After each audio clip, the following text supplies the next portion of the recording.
vers l'été, dans le petit matin frileux. Mon vieux, il y avait qu'un dimanche. Bon, eh ben, on va enchaîner, mon vieux, magnifique chanson, Mais oui, écrite par mais Jean oui. Ferrat, je le rappelle, et chantée par Daniel Guichard.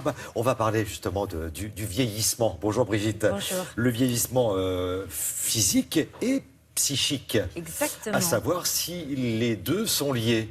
Alors, je ne sais Est-ce pas qu'on ce que vous vieillit allez... de la même façon? Oui. Est-ce que le corps vieillit de la même façon que le psychisme? Est-ce qu'il peut y avoir un décalage entre les deux? Est-ce qu'on peut avoir un corps vieux et un psychisme jeune? C'est la question que pose un livre qui vient de paraître et qui, effectivement, s'intéresse à ces phénomènes. Et il faut rappeler d'abord que le vieillissement, ce n'est pas une maladie, c'est un processus naturel qui commence très tôt, même dès l'enfance, puisque nos yeux, par exemple, vont vieillir assez rapidement, puisqu'à 45 ans, on est presbyte et obligé de porter des lunettes pour lire. Et puis, il y a des modifications qui vont s'installer avec le temps, des modifications corporelles, psychiques. Mais nous ne sommes pas tous égaux par rapport au vieillissement.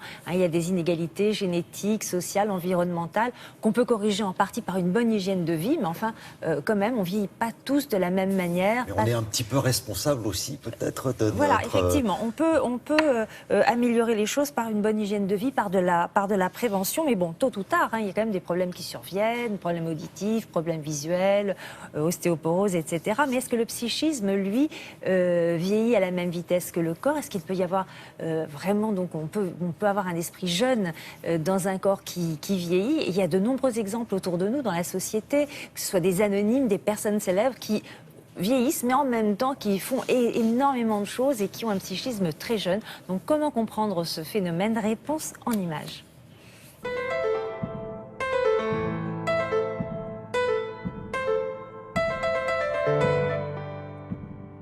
On peut avoir un corps vieux et un psychisme jeune, à condition de ne pas idéaliser ce qu'on entend par jeune.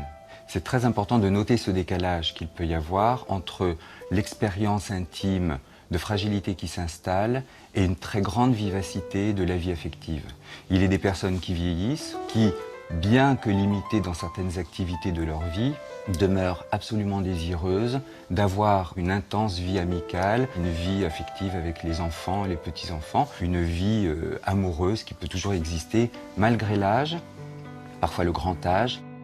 Des personnes vivent en institution de soins pour personnes âgées et témoignent d'une vie affective tout à fait forte. Les artistes sont un exemple tout à fait convaincant du décalage qu'il peut y avoir entre le vieillissement du corps et le vieillissement psychique, au sens où certains peuvent avoir des difficultés visuelles, voire des difficultés corporelles, et cependant témoigner d'une très grande vivacité imaginative qui peut encore, d'une certaine façon, s'exprimer dans les œuvres qu'ils continuent de créer.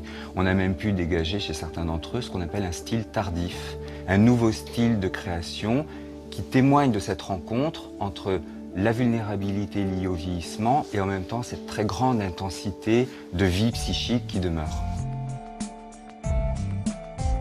On peut observer chez certaines personnes une tendance à vouloir vivre comme un jeune, dans ses vêtements, dans les hobbies qu'on investit, dans sa façon d'être.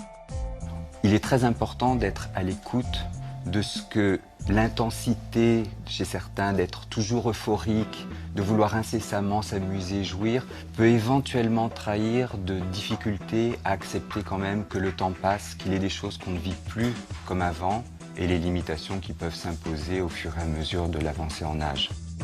L'expression bien vieillir a un sens indéniable.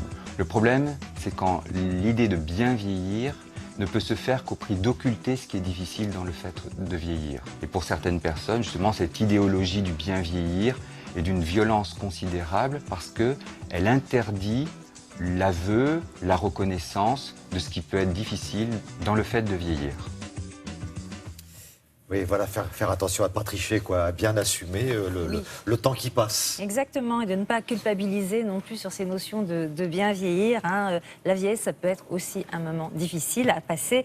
Évidemment, le vieillissement psychique, donc c'est le livre que je vous conseille du psychologue Benoît Verdon aux éditions PUF Collection. Que sais-je? Merci Brigitte, à plus tard.